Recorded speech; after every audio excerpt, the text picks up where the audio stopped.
De quoi allons-nous parler dans cette vidéo? D'émotions sous-jacentes. Sous-jacentes. Qu'est-ce que ça veut dire? La plupart des gens en douleur chronique parlent de leurs symptômes, parlent souvent de leurs symptômes, si c'est pas constamment. Moi, j'en parlais constamment. Symptômes, symptômes, symptômes. Ils qualifient leur journée par rapport à leurs symptômes, et ça, j'en ai déjà parlé du côté comportemental. Quand on commence à faire le reconditionnement de la douleur, il faut arrêter de juger nos journées par nos symptômes. De 0 à 3, c'est une bonne journée. Quand on a du 7, 8, 9, c'est une mauvaise journée. Au niveau comportemental, il faut faire un pivot et commencer à dire, voici une belle journée, j'ai eu un 8, j'ai eu un 9 et je suis resté calme. Wow, une belle journée, ça change les choses, c'est un pivot. Ça, c'est du niveau comportemental. Pivotons maintenant vers le niveau émotionnel. Quand les gens en douleur chronique parlent de leur journée, ils parlent souvent de leurs symptômes. J'ai eu mal aux genoux, j'ai eu mal aux coudes, j'ai eu mal aux épaules, au cou. Moi, j'avais souvent mal au trapèze. J'ai mal au trapèze. 8 sur 10. C'est ça qui se passe avec moi. Ce qui peut aider, c'est de faire un pivot émotionnel. Comment vais-je? J'ai mal au trapèze. Au lieu de dire ça, on peut commencer à faire un pivot vers nos émotions. Comment je me sens émotionnellement? Quelles sont les émotions sous-jacentes à ces symptômes? Qu'est-ce qui se passe sous la surface?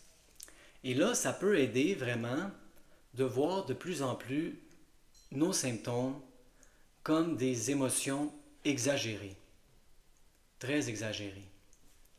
Pourquoi les émotions ont-elles besoin d'être exagérées? Parce qu'on ne les écoute plus. On n'écoute plus nos émotions. Si on veut voir ici notre point de conscience, si on peut appeler ça notre radar, il est placé trop haut. Et là, il y a toutes ces émotions qui bouillonnent, qui essayent d'attirer notre attention. Mais elles ne réussissent pas. Voici notre seuil d'attention, notre seuil de reconnaissance. Ah non, ah non, ils ne portent pas attention à moi. Qu'est-ce qu'elles vont faire? Ah, et voilà. Ah, là, tu me reconnais. Ah, là, tu portes attention à moi. Il y a des choses qui veulent être ressenties. Imaginez vivre votre vie sans douleur. Ça serait très, très, très difficile, voire impossible. Vous n'auriez aucun feedback, il vous manquerait beaucoup d'informations. Vous vous blesseriez constamment à la cheville, par exemple, et là, vous continueriez de piler sur votre cheville et de l'endommager encore plus. C'est un feedback, c'est une information essentielle, la douleur. Les émotions, c'est la même chose. C'est de l'information cruciale. Comment les gens se ramassent, se retrouvent dans des mariages qu'ils n'aiment pas, dans des emplois qu'ils n'aiment pas, pendant des années, parce qu'ils n'écoutent plus leurs émotions. Et qu'est-ce qu'un mot encore plus subtil qu'émotion? Intuition. Les intuitions. On n'écoute plus nos intuitions. Les gens n'écoutent plus leurs émotions. Qu'est-ce que les gens écoutent? Qu'est-ce que les gens ne sont pas capables d'ignorer? La douleur. C'est le symptôme le plus fréquent, le plus répandu. Il y en a d'autres qui sont vraiment, vraiment, vraiment flagrants et qui attirent notre attention, évidemment. C'est les symptômes. Les symptômes sont difficiles, très difficiles, impossibles à ignorer. Voici votre radar. Tout ça vole sous le radar. Vous ne portez plus attention à ça. Vous êtes dans un mariage que vous n'aimez plus. Vous êtes dans un emploi que vous n'aimez plus. Vous n'écoutez plus. C'est d'attirer votre attention. Un gros deuil, un gros divorce.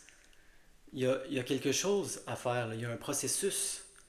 Il y a quelque chose qui doit être ressenti. Quand quelqu'un meurt, il y a un deuil à faire. Quand il y a un divorce, il y a un deuil à faire. Et les gens ne veulent pas faire le deuil. Si on prend seulement ce domaine-là, le domaine du deuil,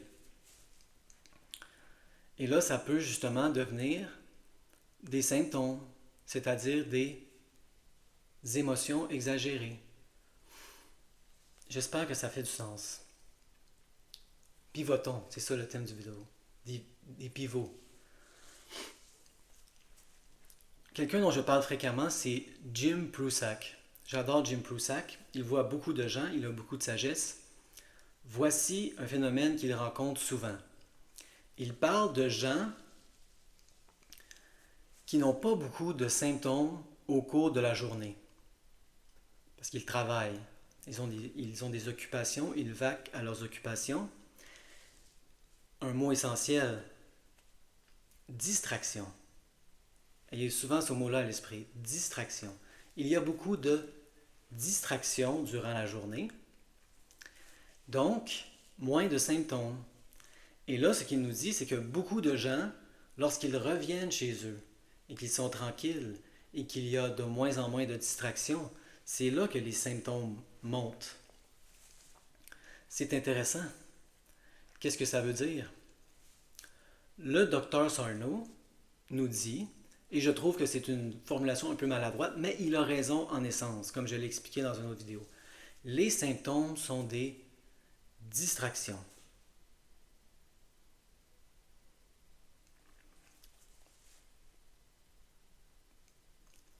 Est-ce que ça contredit ce que je viens de dire avant dans la vidéo? Je ne crois pas. Quand on ressent des émotions, ce qui volent sous le radar, si on pourrait dire, on ne s'en rend pas compte. Et donc, ces émotions-là essayent d'attirer notre attention en devenant des symptômes exagérés. Et là, nous, c'est ça qu'on voit. On voit le symptôme ici. On appelle ça des symptômes. Et ça nous distrait de tout ce qui se passe en dessous. Mais le pivot qu'il faut faire, c'est d'arrêter de regarder au-dessus de notre seuil de reconnaissance et de regarder et voir ce qui se passe en dessous. Ah, il y a plein d'émotions en dessous de ces symptômes-là. Les émotions sous-jacentes. Ce qu'on peut faire, c'est justement baisser notre seuil de reconnaissance pour qu'elles n'aient pas besoin, ces émotions, de devenir des symptômes, pour qu'elles puissent émerger dans notre conscience comme de l'information cruciale qu'elle doit être, comme des intuitions, comme des émotions, sans qu'elles aient besoin, sans qu'elles ont besoin de devenir des symptômes. Comme ça, si on a baissé notre radar et on est de plus en plus sensible, les émotions n'ont pas besoin de devenir exagérées, de nous distraire en devenant des symptômes. Donc, il y a un pivot effectué. Arrêtez de dire, ici, là, j'ai mal au cou, j'ai mal au dos, j'ai mal aux hanches. Baissons notre seuil de reconnaissance et disons, je suis dans un mariage qui ne me plaît plus, je suis dans un emploi qui ne me plaît plus, je suis en deuil. C'est ça le pivot qu'il faut effectuer. Et là, ces choses-là qui veulent être ressenties n'auront plus besoin de crier pour attirer et recevoir notre attention. Elles vont pouvoir simplement être ce qu'elles sont censées être, c'est-à-dire des émotions. Et si on baisse, comme je l'ai dit, encore plus notre radar, notre seuil de reconnaissance, des intuitions. J'espère que cette vidéo peut vous aider à faire le pivot de parler constamment des symptômes qui sont des émotions exagérées, qui sont des distractions, vers nos émotions et nos intuitions. Et pour ça, il faut évidemment ne pas se distraire le soir quand on est chez nous avec ces bidules sûrement, ce bidule sur lequel vous regardez cette vidéo. Ah, il y a tellement, on ne peut pas faire la liste, il y a tellement de façons de se distraire. Il ne faut pas être dans ce mode-là nécessairement toute la journée, mais il faut avoir des zones, hein, des espèces d'air de temps réservés pour sentir ces choses-là.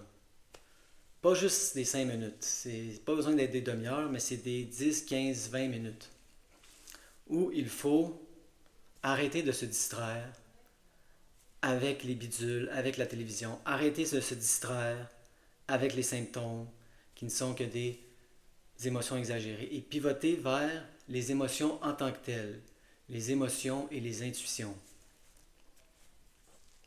En arriver au point où elles peuvent communiquer avec nous en chuchotant pour qu'elles n'aient plus besoin de crier. Donc pivotons notre attention des symptômes aux émotions, aux intuitions même, j'oserais dire, sous-jacentes.